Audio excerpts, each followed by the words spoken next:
What if you could compete in a race? And if you were the fastest racer of them all, the prize is pretty awesome. You could be the ruler of the planet. Now, this is a Velocitron Speedia 500 figure from the Transformers Legacy Collection. This guy is Blurr. Let's get him out of the box. We'll talk more about him. So here's Blurr in his alt form. Looks very Speed Racer-esque, if I do say so myself. One thing upon getting him out of the box I noticed is that the wheels, they don't spin, which feels like a missed opportunity because, I mean, they're there. I mean, maybe, for all I know, this guy could hover through the air, but just having wheels feels like they should spin a little bit. The other things that came in it, of course, is the instructions. It's about a 15-step transformation process. And then in a neatly packaged tissue paper pouch, we have one weapon, and we also have a blaster. These should attach to this somehow, but we need the instructions for that. And if you're curious, this is how it goes. You have this little tiny hook weapon, slots underneath, and then this pegs right into that area right there. So before we do the full transformation, I just want to kind of give this a once over. I do like the alt mode look a lot. Again, I said it's very Speed Racer-esque, and I stand by that. I also like the Autobots logo on the front there, the translucent windshield. You know, like, I don't get a sense that this is some kind of car, even though it does have the non-spinning wheels. I think it's something that hovers.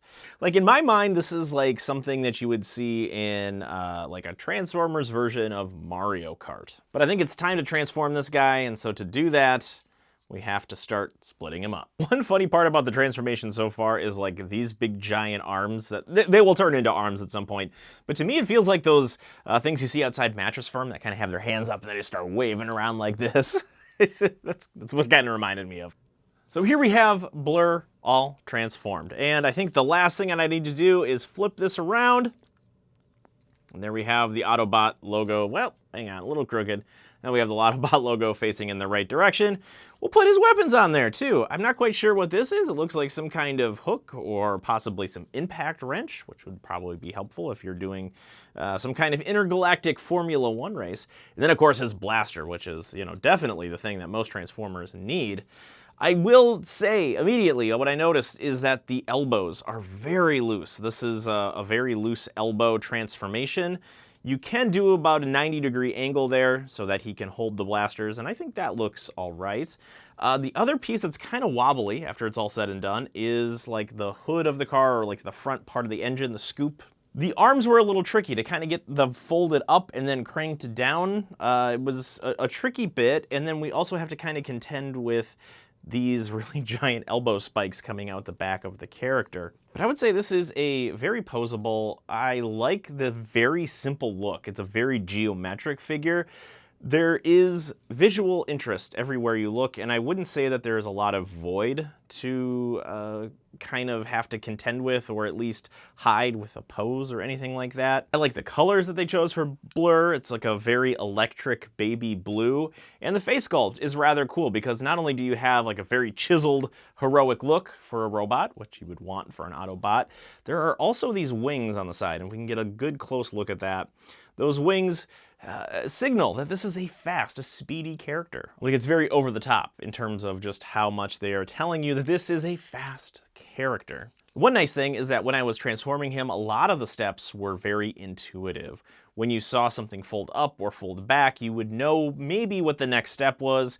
Me, as somebody who's still trying to learn a little bit more about Transformers than I normally do, it was good to have the instructions to fall back on so that I would have the transformation patterns down. So when it came to Blurr, I was a little underwhelmed by how he posed. There was a lot of softness in the waist, in the hips, in the knees, in the elbows.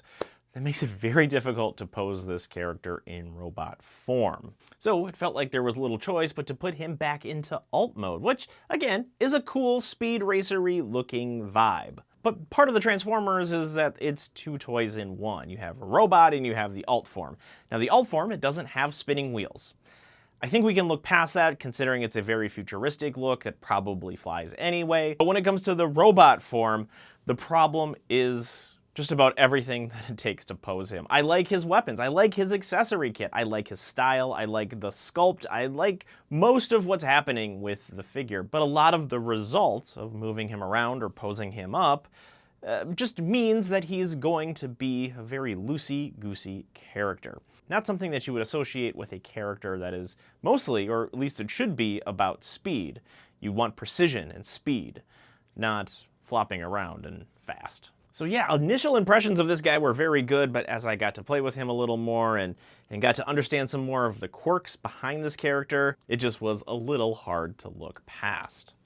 And if you like taking a look at Transformers or action figures in general, pop culture, collectibles, blasters, anything action related, if you like any of that stuff, you gotta hit the subscribe button to stay tuned to the Ri-Fi channel, because that's what I like to talk about, action toys. That's all I know about Blurr from Transformers Legacy. Thank you so much for watching. We'll see you next time.